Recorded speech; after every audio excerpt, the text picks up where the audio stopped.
Rajdeep, would you want to weigh in on this? Because there's a point that Rashid Kidwai is making. Is Rahul Gandhi himself ready for this? Because yes, he's given these 4 months, he's walked the hard miles, he's shown intent. But when he was questioned on the second yatra, which earlier on was being talked about, that he's going to take out a yatra from, say, Gujarat and go all the way to the northeast, cutting through the Hindi heartland as well, he said, I want to, if I now go on to another yatra, that would mean somewhere down the line I'm disrespecting the current yatra. So much philosophy on an election which is now just about a year away. Rahul Gandhi would make an edit page columnist with some of his philosophical outpourings. But politics is very different. Especially politics in this Modi-shah age is very, very competitive. And therefore, the Congress party today needs not just a yatra, but it needs an organizational rebooting. And we haven't seen that yet. We may yet see it in the future, but we certainly haven't seen it yet. So, based on a yatra, to suggest that the Congress is now in a position to challenge the BJP would be a leap of faith that Congress persons would be taking, which really isn't justified as yet on the ground. I think the yatra has certainly enthused the Congress cadres. It's given them a renewed sense of spirit. But the Congress's problems are far too deep-rooted to be resolved by a yatra. Let's talk about Rajasthan, for example. True. The pilot-Gaylord conflict. Has it been resolved?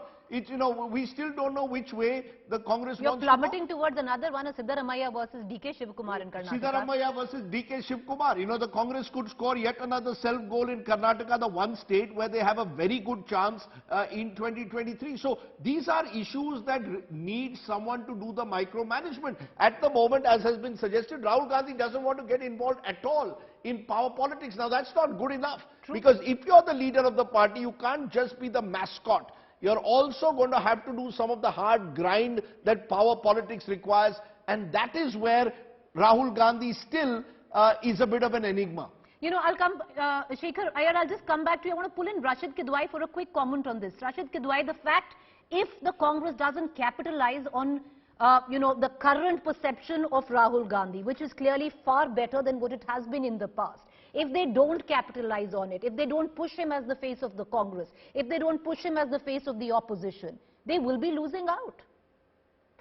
Well, that's a point of view, but what I'm saying is, Preeti, from my experience, and of course Rajdeep and Shekhar, they have seen it all. See, needs to be, Indian politics, likes a bit of a drama. If you're winning 300 or 272 plus and all, then of course you are a contender. Otherwise, if you look at, Imaj or some other people, Gujral, Gowda, even Bajpayee ji, Manmohan Singh, there is always, people need to pressurize that contender to take that, lead or become. If you don't have numbers, then you need, kind of persuasion, a kind of, pressure from various quarters or so. I think Rahul is, is preparing for that kind of ground.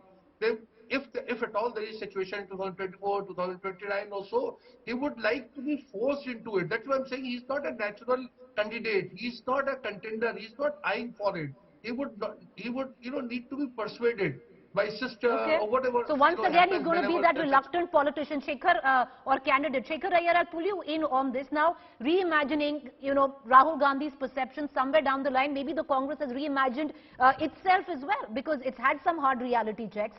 Come 2024, it might not actually want to fight all the seats. It might want to limit itself to, an X number of seats and go for the kill on those, if, whatever the strategy might suggest. But Shekhar Iyer, to quote a cliche, the proof of the pudding would be in its eating. Let's say if the Congress does well in the upcoming elections, and there are, litmus test lined up. There's Karnataka, there's Chhattisgarh, Rajasthan, Madhya Pradesh, where the Congress dibs are concerned. If the Congress does well, let's say in Karnataka to begin with in March, and then goes on to do decently well in the other states as well, does it change the game for the Congress vis-a-vis Rahul Gandhi? Definitely, definitely. If the Congress were to do very well in Karnataka, and there is a Congress government in Karnataka, that is going to change a lot of things about the perceptions of Rahul Gandhi, perception about the Congress and other non-Congress parties, the opposition parties. They will have to take a serious look, because a rejuvenated Congress, whether whether Rahul Gandhi wishes to take credit or not, that credit will be definitely given to Rahul Gandhi. There can be no doubt about it. Because at the moment, you see, Rahul Gandhi is projecting an image of being a politician who is different. I've heard this from so many people in the Congress. They say that he is just different. I mean, he doesn't wish to be seen as a politician the way we have seen politicians. He wishes to be different. That's why his responses to question answers during his yatra or his other interactions, you find that he wants to be a different politician. Now, Rahul feels probably that, the rejuvenation of the Congress is to be, different from the general playbook of all political parties.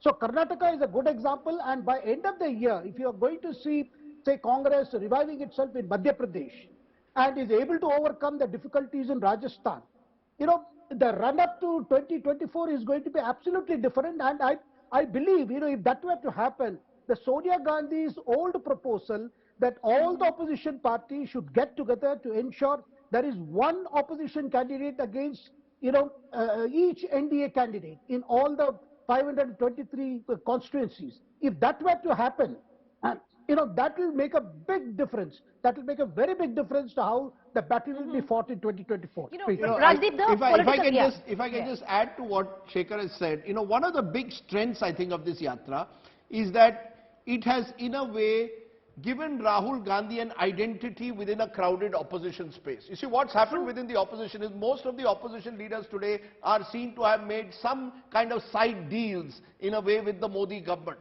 And therefore, in this crowded opposition space where everyone is jostling to protect their own regions, here comes Rahul Gandhi going from Kanyakumari all the way to Kashmir, gathering around him a variety of people, mainly from the anti-Modi spectrum, and thereby establishing himself almost as the voice of those anti-BJP forces. So I think in that sense, the yatra has rebranded Rahul Gandhi, particularly within this opposition space. That's where Sharad Pawar, a pragmatic politician who recognizes that without a strong Congress, you can't take on a BJP, looking for someone to revive the Congress, is in a way reaching out to Rahul Gandhi. Well, it's a moment of reckoning, Rashid Kidwai, because whether we like it, we don't like it, in 3 months the political landscape looks very different.